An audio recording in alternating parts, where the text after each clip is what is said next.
Hey everyone, I'm Interstate Kyle, but most of you probably know who I am right now. So for the past 6 years, all I've been doing is showcasing time-lapse videos from across the United States. And now, things are going to be a little bit different on this channel. So, as some of you may or may not know, I am a huge wrestling fan. I've been watching wrestling for well over 10 years now, and it's something that I really enjoy. And my good buddy over at NoDQ.com, Aaron Rift, has suggested to me and my grandfather here to do wrestling type videos. What types of wrestling type videos? Who knows? Me and my grandpa are still in the process of discussing that and coming up with creative ideas to do for you guys. All suggestions are definitely welcome. I will definitely look at your guys' comments and see what you guys kind of want to see from us. So basically what I was thinking is we could give like perspectives on like Raw or SmackDown or the pay-per-views. And my grandfather, who's almost 70 years old, has been watching wrestling since all the way back in the 60s and 70s. So what I was thinking is getting an older perspective on the current product of WWE. And just for the record, none of us watch the independent wrestling. We don't watch Ring of Honor. We don't watch TNA or Impact Wrestling as it's now called. We don't watch New Japan, so we're just going to strictly stick with the WWE.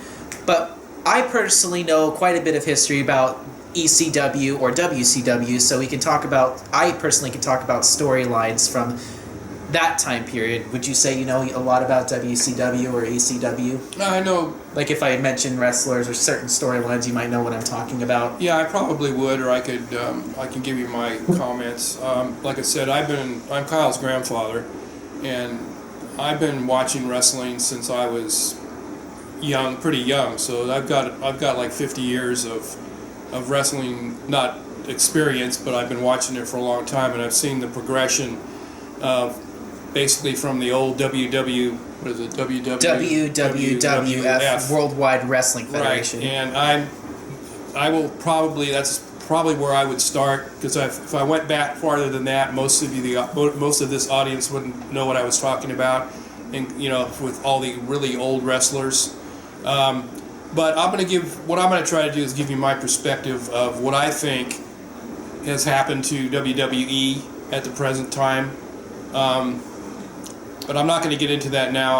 I'll give this interview back to Kyle, and he can elaborate a little bit. So, for my wrestling history, I mean, I didn't start watching wrestling until the mid-2000s. Some of the earliest storylines I can remember comprehending as a kid is probably the SmackDown from about the 2003 period to the present time, because back then I always used to watch SmackDown. I didn't even know Raw, or I don't think we even knew we had USA Network on our television, did we? No, we really didn't. We didn't have cable. Mm-hmm. Actually, didn't have cable back then. We just had just standard television. So whatever shows we picked up, I think most of them were SmackDown at the time. Yeah, because at the time I think SmackDown was on UPN. Yeah, during that time period. Yeah, in other words, we just watched whatever wrestling was on local channels. Yeah, and we didn't have until later on did we get DirecTV, etc., where you could pick up the other shows. So we were kind of limited. So that's. So yeah, I and my favorite wrestlers growing up were The Undertaker, and he still is my favorite wrestler to this day. There's no other character or superstar that I've grown to like more than The Undertaker, and I have a lot of respect for him. Just over 25 years, more than half of his life, wrestling and entertaining us for that long is just unbelievable. And I can definitely tell that he likes doing what he's doing, and he's by far my favorite superstar. Also, I really enjoyed Rey Mysterio growing up. I always thought his moves were incredible. I liked Kane as well. I just love the Brothers of Destruction. When I can remember some of my childhood memories watching the Brothers of Destruction team up to face Mr. Kennedy and MVP on SmackDown. Yeah, that really made me. These are shows that went way back. In fact, Kyle was fortunate enough. We went to a SmackDown show in Stockton, and the Undertaker was there. This was coming up towards WrestleMania when they were doing their tour to promote the show, and we were fortunate enough to have the Undertaker there. And that was the first time I've always enjoyed the Undertaker. I think he's got a lot of class. He's my wrestler that's old school, that has never really changed. I mean, he's changed with the times, going from the Undertaker to the American Badass and back to the Undertaker. But he's always had really a lot of class when he's been in the ring. Always put on a good show. But Kyle had a chance to we actually got to see the Undertaker in person, and it was pretty awesome. So yes, and and I did watch Raw back in the day. I remember some of my earliest memories of watching Raw actually was John Cena versus Kevin Federline. You probably don't know who that is, but that's Britney Spears' husband, or ex-husband, I think now. I don't even know what's going on with that, but I remember that's really the first major storyline I remember seeing from Raw. And then, of course, Donald Trump versus Mr. McMahon, the Battle of the Billionaires, WrestleMania 23.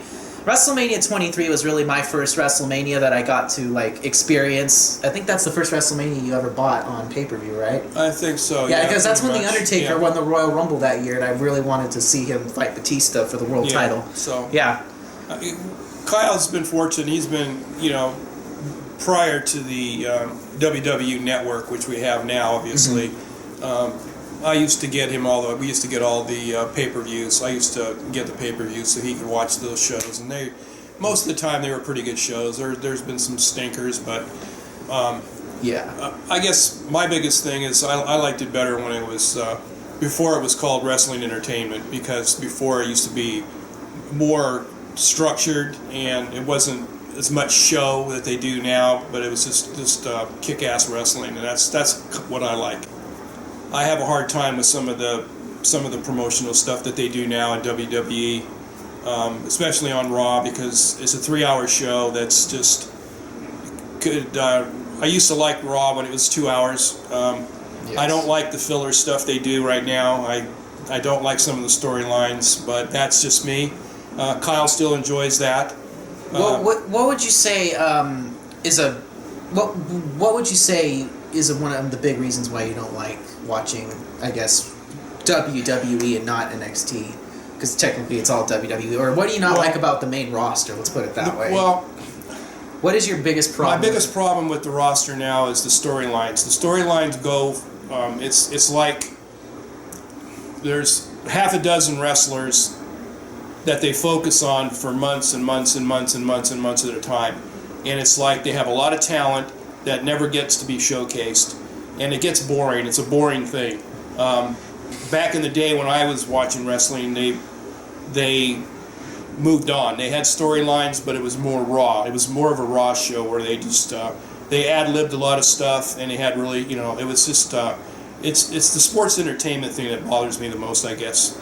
Yeah, because you're old school. I mean, I don't mind it too much because that's kind of what I grew up with, and that's really all I've known is like WWE sports entertainment type of wrestling, but it can definitely get over the top. I mean, what he was talking about, the four wrestlers being showcased was basically for like months, the last half of 2016, all it seemed like it was Kevin Owens and Chris Jericho, Seth Rollins and Roman Reigns. Yeah, that was it, and nobody else. It was all, and the pay-per-views were all the pay-per-views were the same. It's the same wrestlers over and over and over and over again, and that to me isn't.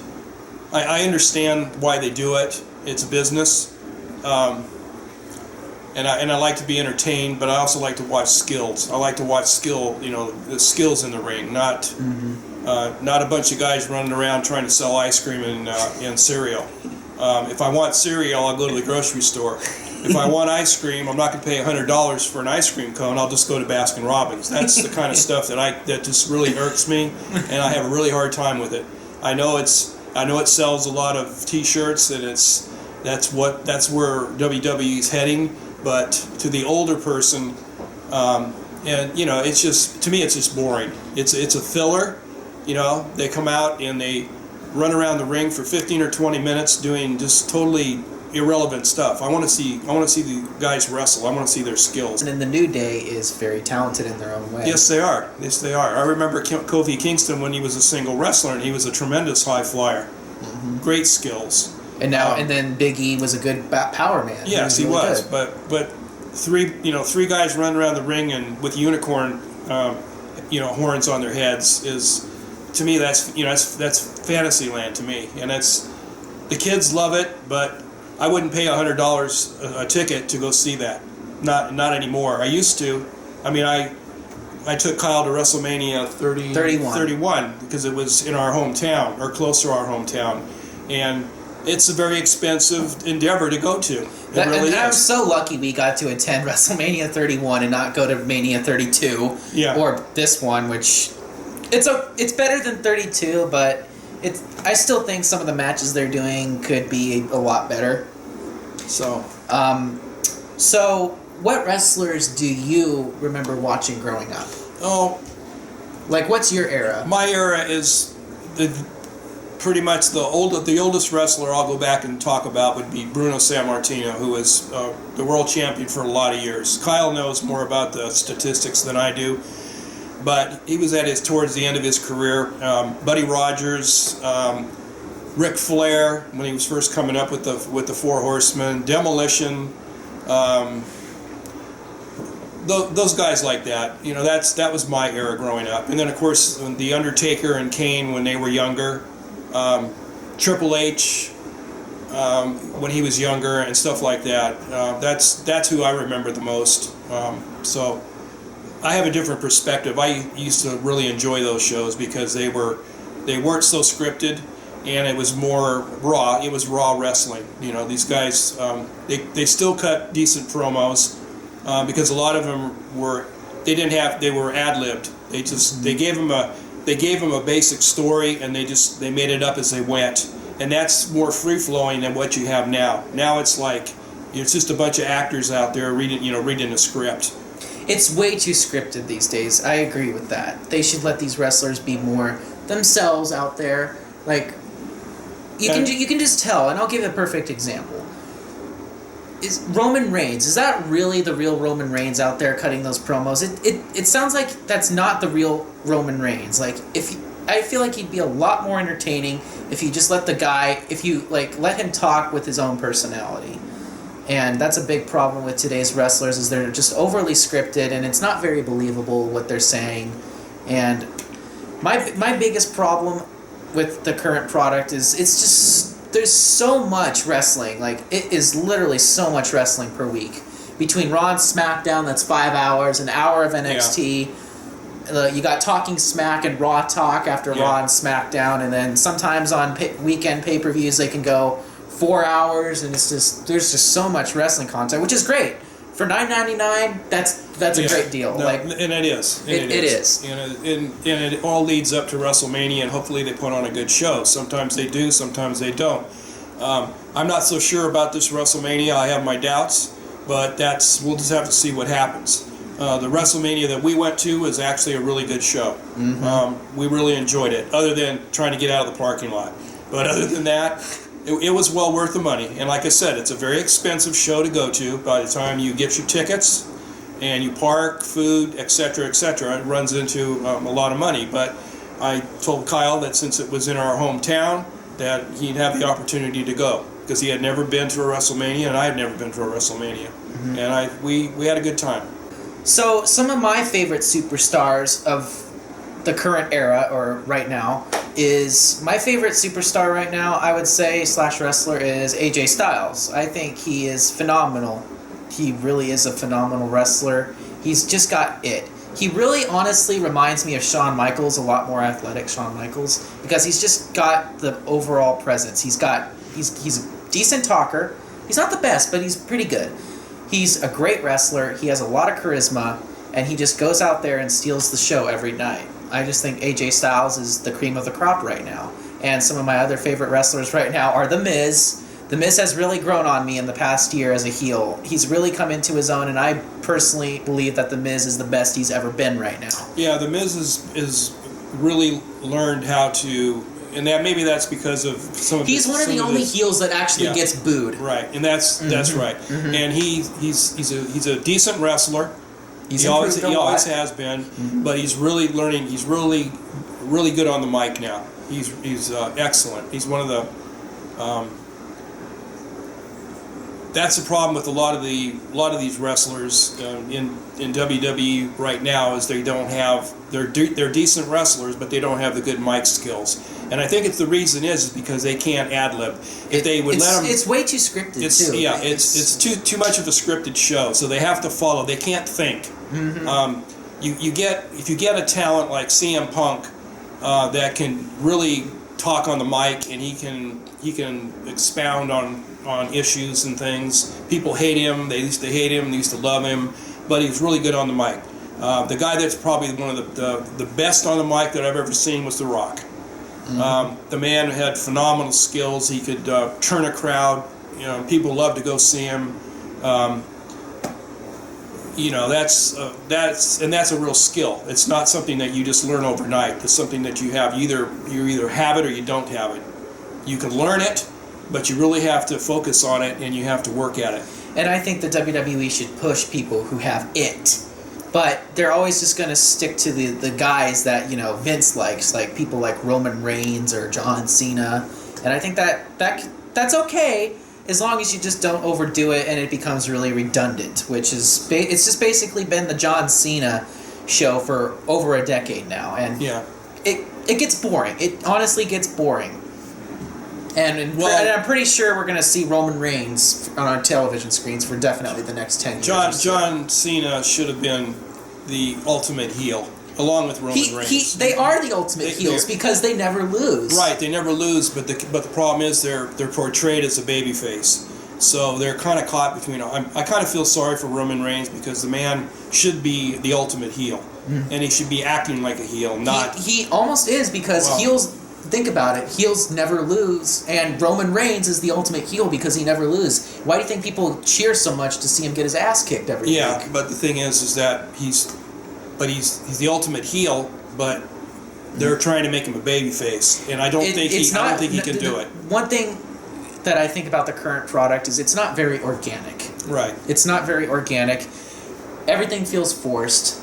It doesn't feel like it's not very believable. Right. It's not very believable. Like that's my biggest problem with the WWE is it's not very organic and it's not very believable right now. Well, when Vince McMahon decided to call it sports entertainment instead of wrestling, that's kind of with me. That's kind of where it went downhill, and to me, it's been going downhill ever since. The Attitude, I'd say after the Attitude era. After the Attitude Era. And the ratings show it. I mean, right.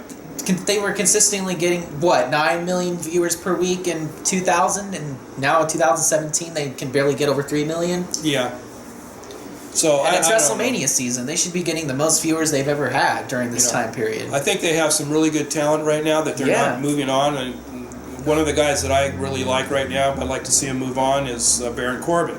I think he's young. He's got a lot of talent, but they're just not, they're not pushing him along.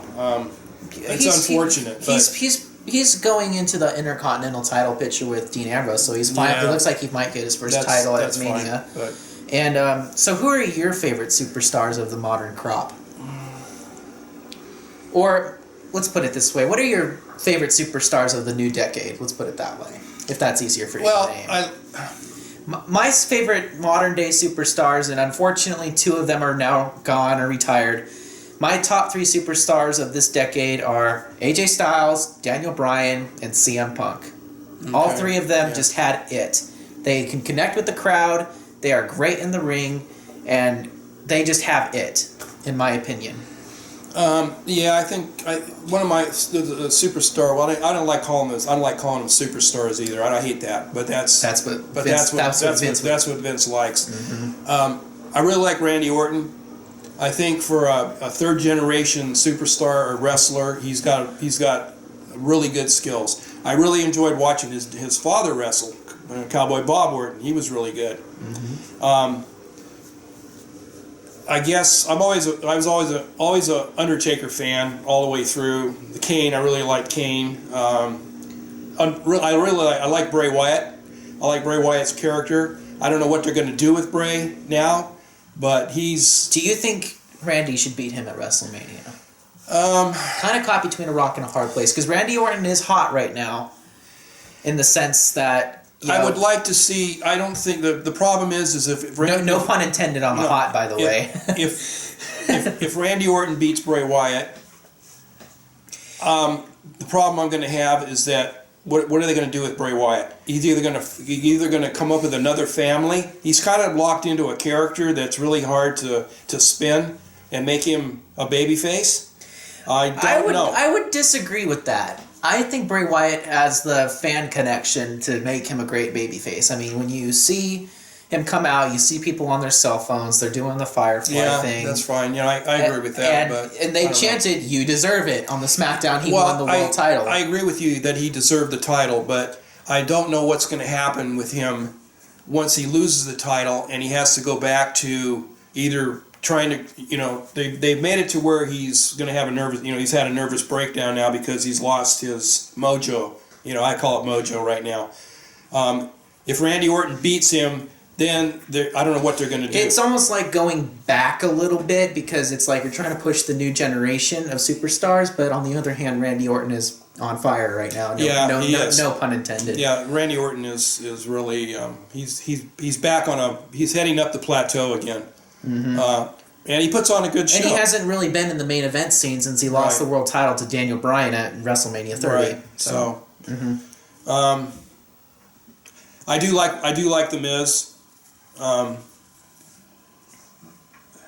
Dean Ambrose, I kind of like Dean Ambrose because he's a nut, but I don't know what they're going to do with him. They have all this talent, but they don't have slots for him right now because they keep concentrating on a handful. SmackDown's okay. SmackDown's okay. Yeah, SmackDown's okay. I think they're okay, but Raw's got real issues. Raw's got problems. Mm-hmm. Now we know that John Cena's going to be leaving after WrestleMania, and probably let's see who else is leaving. Jericho's leaving. Yeah, he's going back. He's going back He's going back on tour with Fozzy. That's unfortunate because man, he's really hot. He's hot right now. I've always liked Chris Jericho because I remember something that he said a long time ago. He said if you're gonna wrestle in WWE, you have to be able to change your character and do different things. And Jericho has done that his whole career. He's still around. He's been around for 15 years, I guess, at least 15 years. He's been around longer. He's been wrestling in WCW since 1996. So he still has it with the fans, whether he's playing a heel or he's playing a babyface. I think he played he calls himself the GOAT, and he really the greatest of all time. A lot of people, it's hard to argue that. Yeah, he is. I've always overall, liked him. he's got the promos, he's got the in-ring, he knows when to leave and when to come back. Yeah. He's evolved with every period he's been in. Yeah, so. Even The Undertaker, The Undertaker's kind of an exception to the rule because he's always been like a mystery. But he's also evolved over time, and Kyle knows more of the characters that he's been in. The ones I remember is just The Undertaker. So he basically started out as like the Western Mortician when he first debuted, and then he was the Lord of Darkness, and then he started with the Ministry of Darkness, and then he became the American Badass and Big Evil, and then he was it was like the Return of the Dead Man character. Yeah. And I'd say around maybe the Triple H feud, like right after around the Shawn Michaels Triple H feud, he just became, I guess, the last outlaw / the man. He's just the man. The last outlaw, because I actually have the old gunslinger. I actually have that T-shirt. I bought that T-shirt because I really liked it because he was like he's the last outlaw. I think now it's not even that. He's just the man. Yeah, he is. He's just the man, Yeah. So I don't know, but until Roman Reigns beats him at WrestleMania. Yeah, and then there'll be a riot. But that's okay. So I don't know, but that's so. We got to wrap this up here because we've been going for quite a while now, but I'm pretty knowledgeable about wrestling's past up to about the Hogan era to the present. I mean, I know I didn't watch it, but I know my history pretty good in wrestling, especially the WWF/WWE. I know a lot about WCW, like after the New World Order formed until its demise, and I know a lot about ECW too. And I'm sure you loved watching those two promotions in your day, Yeah, I too. did, because they were still raw wrestling. Those were a little bit before my time, but I still occasionally go back and watch their shows on the network and stuff like that. So Yeah. I know my history. And you can totally ask us questions if you want to get to know more about us. I mean, you guys have known me for years as just the guy who uploads road videos, but I definitely want to start this new series on YouTube with my channel about talking about wrestling. Like I said, maybe we will do weekly Raw and SmackDown reviews, pay-per-view reviews. Maybe we can give our thoughts before the pay-per-view and give our thoughts after the pay-per-view. And you guys can just ask us questions if you have any more questions about me or him. And if you have any suggestions, I'm definitely open to suggestions about what you guys want to see from us. I mean, I can interview him about wrestlers that he used to watch, or things that he likes. Just ask us questions. I mean, yeah. And you have anything else to say? No, I think I agree with what Kyle's saying. If you guys out there want to we're trying this to see what's going to happen here. We've had some suggestions from Aaron Rift at NoDQ.com. Sorry. He's going to get you for that one. I know he's going to get me for that one. Yeah. We've actually... You know what you just did? You just made the list of Rift. Yeah, well, I've always been on the list. I've always been on some kind of list. But we actually met Aaron Rift. We actually met our good friend Aaron Rift, owner of NoDQ.com. That one was for you, Aaron. In Portland, Oregon, this past summer. And he's a really good friend of ours. Yeah, he's really smart, really sharp guy. And then I had the unfortunate opportunity of meeting Noah Donish. I'm just kidding. I love you, Noah. The salty biscuit. The salty biscuit. Yeah, I love you, Noah. Yeah, Noah's a good guy. Mm-hmm. But Aaron suggested that we come up with a show. So this is just raw footage. We're trying to get started here. We'd appreciate your feedback, what you want to hear, what you want to see, or what you want us to talk about. And we'll accommodate, whatever you guys are the viewers. So whatever you want us to talk about, we will. Mm-hmm. So, all right, and that'll do it for this video, guys. Thank you so much for watching. I know it was long, and you wanted to get to know us, but I hope you guys enjoyed this video. And like I said, if you have any more questions, you can just comment, leave a comment. You can tweet me. My Twitter username is @InterstateKyle. And so yeah. And I hope you guys enjoyed the video, and we will see you soon. Okay. Peace out, guys. Bye-bye. Thanks.